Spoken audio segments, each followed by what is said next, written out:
तो नमस्कार दोस्तों, तो कैसे हैं आप लोग। मैं उम्मीद करता हूं कि आप सभी लोग अच्छे होंगे। आप सबका आपके परिवार एग्जाम विद मी में हार्दिक स्वागत है।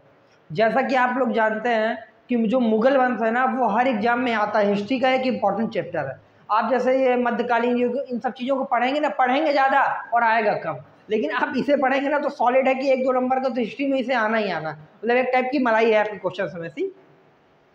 तो चलिए शुरू करते हैं आज की क्लास। सबसे पहले हम लोग बात करेंगे कि मुगल वंश से पहले हम लोग चर्चा करने वाले हैं आज चंगेज खान की। चंगेज खान ना, जो पूरा सेंट्रल एशिया था, ये वाला जो पूरा सेंट्रल एशिया था, यहाँ पे उसका शासन था। चंगेज खान अपने टाइम का एक बहुत बड़ा, मतलब महान राजा था। महान तो नहीं करेंगे कि क्रूर था, लेकिन मतलब उसने, उसकी जो नीतियाँ थी, उसकी राज्य विस्तार की नीतियाँ, तो मतलब उसके मरने के बाद भी काफ़ी टाइम तक उसका राज्य खत्म नहीं हुआ। लेकिन चाहे जितना भी शक्तिशाली राजा हो, जैसे इंडिया में हुए अशोक, तो कभी ना कभी उन राज्यों का पतन हो जाता है। जब राज्यों का पतन होता है तो उनसे छोटे छोटे जो टुकड़े होते हैं वो टूट जाते हैं। उसी में एक उज्बेकिस्तान में फरगना, उज्बेकिस्तान में फरगना नामक जगह थी, जो एक स्वतंत्र राज्य के रूप में, जिसके शासक हुए उमर शेख मिर्जा, जो बाबर के पिताजी थे। और धीरे धीरे बाबर के पिताजी थे, लेकिन इनकी मृत्यु ना 14, मतलब जब बाबर की उम्र 11 साल थी तभी इनकी मृत्यु हो गई थी। तो जैसे बात ये, जो उज्बेकिस्तान है, आप लोग जैसे देख पा रहे होंगे, यहाँ के जो लोग थे वो शुरू से एकदम मार काट वाले पहाड़ी एरिया के, जैसे यहाँ नेपाल में देखेंगे ना, तो यहाँ के जो गोरखा होते हैं ना, उनका मतलब एक जेनेटिक्स ही ऐसा होता है। तो वहाँ का मतलब जो तुर्की थे, मंगोल थे, वो उसी साइड के थे, तो उनके जेनेटिक्स में ही मार काट, ये सब लूट पाट वाली चीज़ें थी। तो जब बाबर भी वहीं का था, तो बाबर बचपन से ही बड़ा स्ट्रांग था।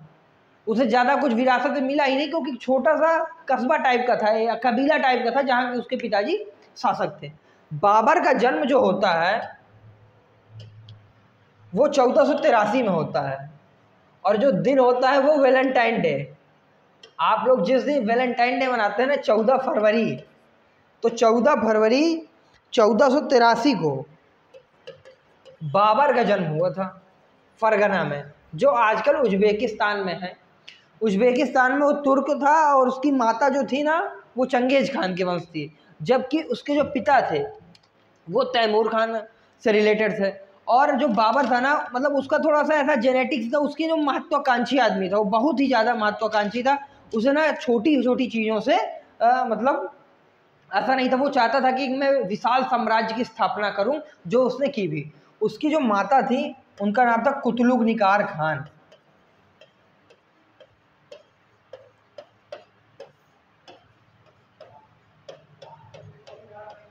बाबर को जो शुरुआत में जो संपत्ति मिली थी, वो मिली थी अपनी दादी से। दादी से, पिता से उसे छोटा सा राज्य मिला, और दादी से उसे संपत्ति, दादी का नाम था एहसान बेगम।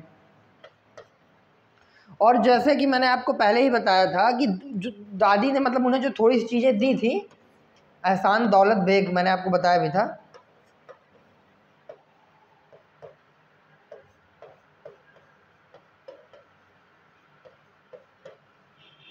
तो जो प्रारंभिक संपत्ति मिली थी बाबर को, वो अपनी दादी से ही मिली थी।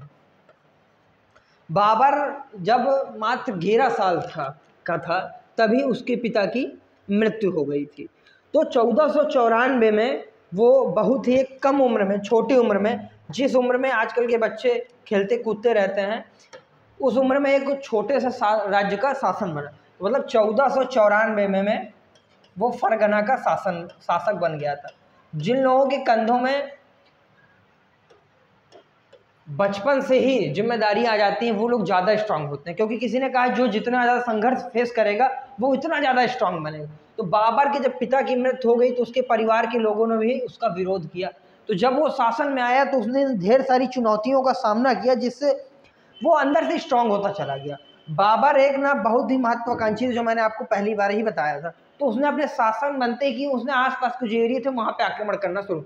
उसने सबसे पहले आक्रमण किया समरकंद पे, और समरकंद को जीत भी लिया। समरकंद के बाद वो काबुल, और फिर गजनी।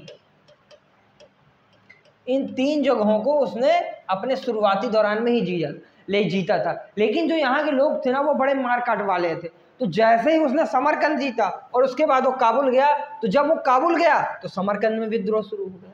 जब वो उसने यहाँ का विद्रोह दबाया और फिर उसने गजनी को जीता, तो जब वो गजनी गया तो काबुल में विद्रोह हुआ। जब वो काबुल बचाने आया तो समरकंद में विद्रोह। तो इस तरह में उसके हाथ से काबुल और गजनी दोनों चले गए। जब काबुल और गजनी दोनों चले गए तो जब समरकंद आया तो समरकंद भी उसके हाथ से चला गया। जब उसके हाथ से विद्रोह के कारण सारी चीज़ें चली गई तो वो पहुंचा फरगना। लेकिन वहाँ के लोगों ने कहा कि आप कौन है भाई, हम तो आपको जानते ही नहीं। तो भैया उसके हाथ से फरगना भी गया। तो जब उसके हाथ से ढेर सारी चीज़ें चली गई तो मतलब उसे तो रहने के लाले पड़ गए कि मतलब उसके लिए तो रहने के भी कुछ ऐसा बचा नहीं। तब उसने 1519 में भारत के, जो पहले का भारत है पाकिस्तान में आता है, पाकिस्तान में एक जगह का नाम है बाजौर। बाजौर में आक्रमण किया और इस क्षेत्र को उसने जीत लिया। यही बाजौर के पास में ही भेरा का किला पड़ता है, जो उसने जीत लिया था। और यहीं पे उसने इसी की दीवारों को गिराने के लिए पहली बार बारूद का प्रयोग किया था। यहीं पे उसने पहली बार बारूद का प्रयोग किया था।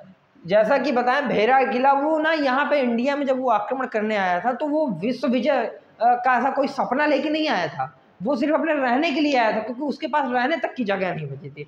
और जो राजा होता है उसे रहने के लिए तो कहीं ना कहीं अच्छी जगह चाहिए ना। तब उसने इंडिया की तरफ कूच किया।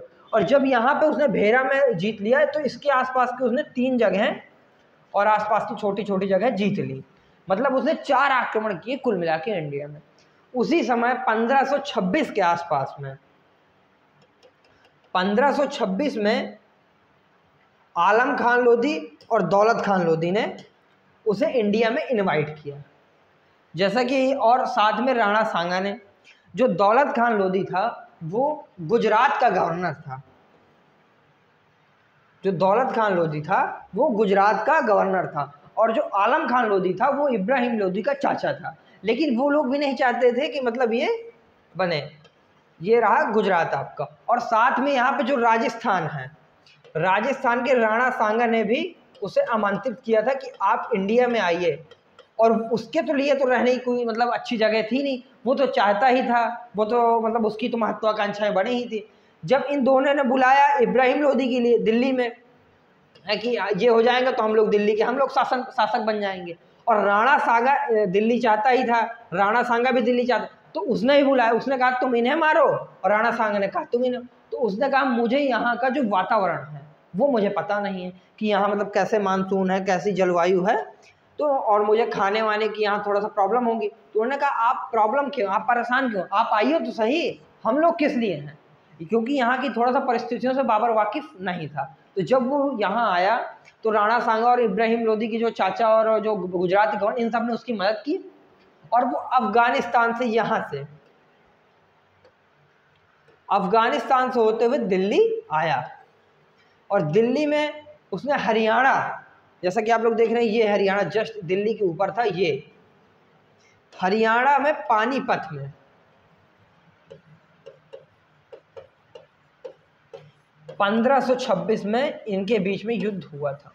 पानीपत का पहला युद्ध 1526 में हुआ था। और ये बाबर का पहला नहीं 5वां आक्रमण था यहाँ पर, क्योंकि लोग कहते हैं कि ये बाबर का पहला आक्रमण था। पानीपत में कभी प्रथम युद्ध नहीं था, लेकिन उन लोगों को इतना नॉलेज नहीं था, क्योंकि उस टाइम पे इतनी चीज़ नहीं थी, उन्हें भी पता नहीं। वो पानीपत का तीसरा या चौथा युद्ध था मेरे हिसाब से।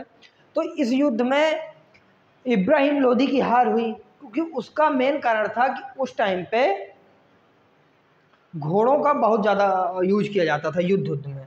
और जो घोड़े होते हैं ना वो उन्हें तोप वोप की आदत होती नहीं। और बाबर ने इस युद्ध में तोप खाने का उपयोग किया था।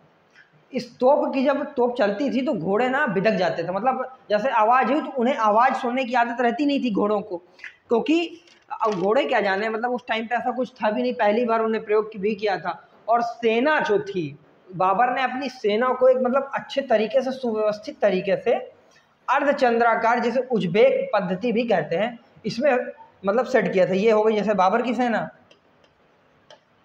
और यहाँ पर थी इब्राहिम लोधी की सेना।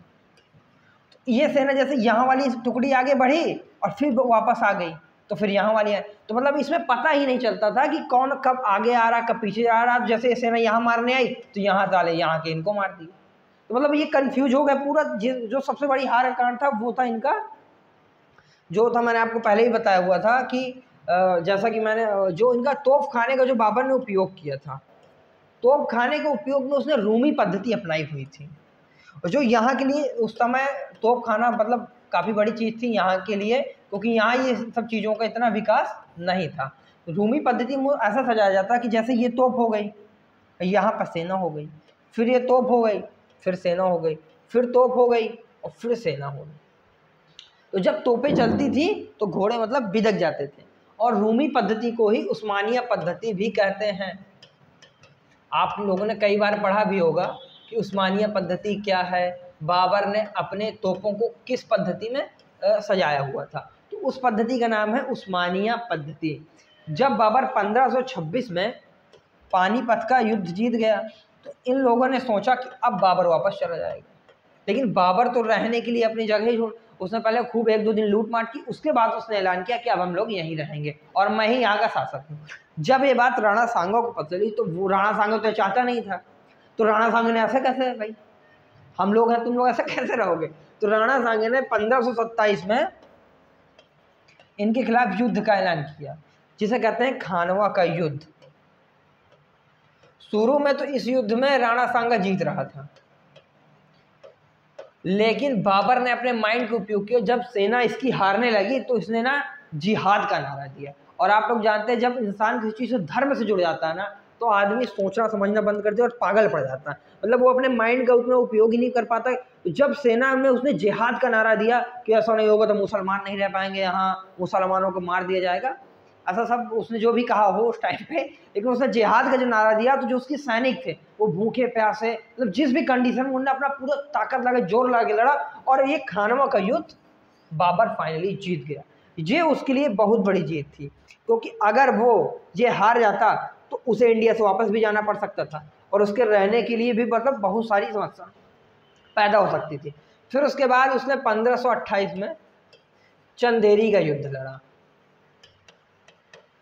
चंदेरी का युद्ध उसने मेदिनी राय के विरुद्ध लड़ा हुआ था, और यहाँ भी इसने विजय ही प्राप्त की। बाबर ने अपने जीवन में जितने भी ज़्यादातर युद्ध किए इंडिया में, 4 साल का उसका शासन काल रहा, और उसका पूरा टाइम ना युद्ध में ही पूरा मतलब व्यतीत हो गया, मतलब उसने कभी आराम तरफ जीवन उसे पसंद ही नहीं किया, एक तो उसे मिला भी नहीं। मेदिनी राय फिर 1529 में उसने घाघरा का युद्ध लड़ा। घाघरा का युद्ध था जो इब्राहिम लोदी के भाई महमूद लोदी, जो बिहार में कुछ अफगान रह गए थे, और इन लोगों को भी मार काट का बड़ा वो था, क्योंकि ये लोग भी वहीं के थे, उज्बेकिस्तान मतलब तुर्की था ये लोग भी। तो इस युद्ध में भी बाबर की ही जीत हुई, मतलब बाबर ने अपने जीवन काल में इंडिया में जितने भी युद्ध लड़े हैं उन सब में भारत की मतलब उसे मतलब विजय ही प्राप्त हुई है। बाबर की जो मृत्यु हुई वो 1530 ईस्वी में हो गई थी। 1530 ईस्वी में उसमें आगरा में उसकी मृत्यु हुई, लेकिन जब उसकी मृत्यु हुई उसके पहले उसने कई मतलब एक बाबर को कहते हैं कि बाबर को 4 बाग शैली का जनक भी कहा जाता है। 4 बाग जो शैली होती है ना उसमें मतलब चारों ऐसा मतलब बराबर बने रहते थे, 4 बाग मतलब बगीचों का उसका बड़ा शौक भी था, लेकिन इन बगीचों की सबसे बड़ी खासियत ये थी कि इसमें माली की पानी देने की जरूरत नहीं, इसने नहरों को इस प्रकार से इसमें व्यवस्थित किया था कि पूरे बगीचे में पानी बिना माली के पहुंच जाता था। इस पद्धति का इसे जनक भी कहा जाता है। और यहीं पे 4 बाग शैली में एक आराम बाग करके उसने आगरा में बनवाया था, और इसी बाग में जब इसकी मृत्यु हो गई 1530 ईस्वी में, तब इसे इसी बाग में दफनाया भी गया था आगरा में। लेकिन आप लोग तो सुनेंगे कि जो आजकल है ये काबुल में है, लेकिन आप तो कह रहे हैं कि ये मतलब आगरा में है। उसका रीजन ये था कि जब उसका जो पोता हुआ अकबर, इसने एक अपनी आत्मकथा लिखी थी तुजुके बाबरी, जो उस टाइम की सबसे सुव्यवस्थित आत्मकथा थी। मतलब उस टाइम पे 1530 में इससे अच्छी आत्मकथा लिखी गई, लेकिन मतलब ये एक सुव्यवस्थित अच्छे तरीके से लिखी गई थी, तुजुके बाबरी। तो ये उसने तुर्क भाषा में लिखी थी, लेकिन अकबर को तो पढ़ना लिखना आता नहीं था, क्योंकि वो तो अंगूठा छाप था। तो उसने ना एक ट्रांसलेशन विभाग की स्थापना की थी। तो अब्दुल रहीम खान खाना ने तुजकी बाबरी का बाबरी नामा में ट्रांसलेशन किया था। कई क्वेश्चन में आ जाता है कि इसकी आत्मकथा है क्या है, तो बाबर नामा इसकी आत्मकथा नहीं है, ये इसका ट्रांसलेशन वर्जन है। इसकी जो आत्मकथा है वो है तुजुके बाबरी। बाबर नामा जो है वो अब्दुल रहीम खान ने ट्रांसलेट किया था। तो इसमें एक जगह उसने अपनी अंतिम इच्छा जताई थी कि मतलब मैं चाहता हूँ कि मेरी जब मृत्यु हो जाए तो मुझे काबुल में दफनाया जाए। और ये बात जब अकबर को पता चली तो अकबर ने कहा अच्छा इनकी ऐसी इच्छा थी, तो उन्होंने कहा ऐसा करो खुदवाओ। तो अकबर ने इनकी जो कब्र थी उसे खुदवाया, और जो भी उसके अवशेष रहे होंगे उसे काबुल ले जाके इनने उसकी एक नई समाधि बनाई। इसीलिए कहा जाता है कि काबुल में ही उसकी समाधि है। अब ढेर सारी चीज़ें हुई, उसने इतने बड़े वंश की स्थापना की, मुगलों ने काफ़ी टाइम तक इंडिया में राज भी किया, लेकिन बाबर ने जाते जाते कुछ गलतियां भी कर दी थी। जैसे उनकी सबसे बड़ी गलती थी कि उसने कहा था हुमायूं को अपना उत्तराधिकारी, उसने अपने जीवित रहते ही बता दिया था कि हुमायूं ही मेरा उत्तराधिकारी बनेगा। लेकिन वो बाबर चाहता था कि जो मेरे चारों बेटे हैं वो आपस में बराबर बराबर राज बांट ले। तो हुमायूं ने किया क्या कि बंटवारा कर दिया, और जब बंटवारा होता है तो भाइयों में मनमुटाव तो थोड़ा बहुत हो जाए। ये जो सबसे बड़ी गलती थी बाबर जो कह के गया, जिसका परिणाम हुमायूं को भुगतना भी पड़ा 10-15 सालों से राज्य से अपने दूर, उसका पूरा जीवन भी यहाँ भागते भागते ही हुए। दूसरी थी धन की कमी, क्योंकि बाबर जितना टाइम रहा वो युद्ध में ही व्यतीत कर देगा, कभी यहाँ युद्ध कभी यहाँ युद्ध। तो जब इंडिया ने एक बार युद्ध लड़ा तो तीसरी पंचवर्षीय योजना पूरी नहीं हो पाई थी। तो जब इतने युद्ध उसने लड़े तो उनके पास भी धन की कमी हो गई।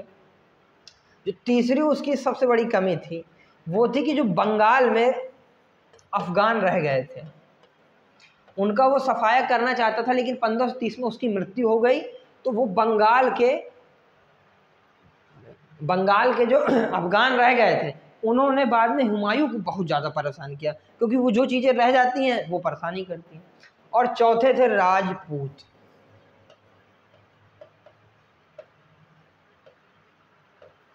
क्योंकि राणा सांगा को हराया, और राणा सांगा राजपूत था, और राजपूतों के अंदर भी एक जुनून होता है, एक अलग टाइप का, मतलब उनके टाइप का होता है कि नहीं हम ही हैं, हम ही राजा रहेंगे, ये वो। तो जो ये सारी चीज़ें थी ये बाद में ना हुमायूं को इन सब चीज़ों ने बहुत ज़्यादा टॉर्चर किया। हुमायूं मतलब ढेर सारी चीज़ें रही। बाद में अफगान जो शेरशाह सूरी था वो अफगानी ही था, जिसने मतलब चौसा के युद्ध में हरा। चौसा एक बिलग्राम का जो युद्ध हुआ था उसमें हुमायूं को हारकर राज्य अपना छोड़ना पड़ा था। अब जैसे कि बात करते हैं बाबर की, तो बाबर ने अपने जीवन में अच्छे काम तो शायद ही किए हों, लेकिन ना मतलब उसने एक अच्छा साम्राज्य अपने बेटों के लिए छोड़ गया था। जो आगे की क्लास होगी बाबर के जो परपोते वगैरह हुए, जैसे कि अकबर हो गया, इसके बाद जहांगीर, शाहजहां, हुमायूं उनके पिताजी का नाम था, वो हम लोग अगली क्लास में डिस्कस करेंगे। Thank you so much. और इसी तरह आप लोग अपना सपोर्ट बनाए रहिए और हमारे साथ जुड़े रहिए एग्जाम विद मी में। हम लोग आपको वो हर एक चीज़ प्रोवाइड करवाने का ट्राई करेंगे जो आप लोग चाहते हैं। देखिए आपको जो चीज़ें यहाँ से प्रोवाइड की जाती हैं उसके आप लोग नोट्स बनाते चलिए, क्योंकि एक नोट्स करना एक अलग इंपॉर्टेंस होता है लाइफ में। क्योंकि जब आप एग्जाम देने जाएंगे तब आप ये ढेर सारी चीज़ें पढ़ नहीं पाएंगे, तो आपके लिए नोट्स इंपॉर्टेंट हो।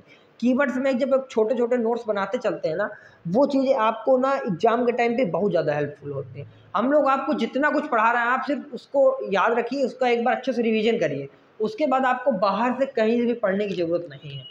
हम लोग आपको अपना बेस्ट कंटेंट प्रोवाइड करवाने का ट्राई करें, हम लोग बेस्ट कंटेंट प्रोवाइड भी करवाते हैं।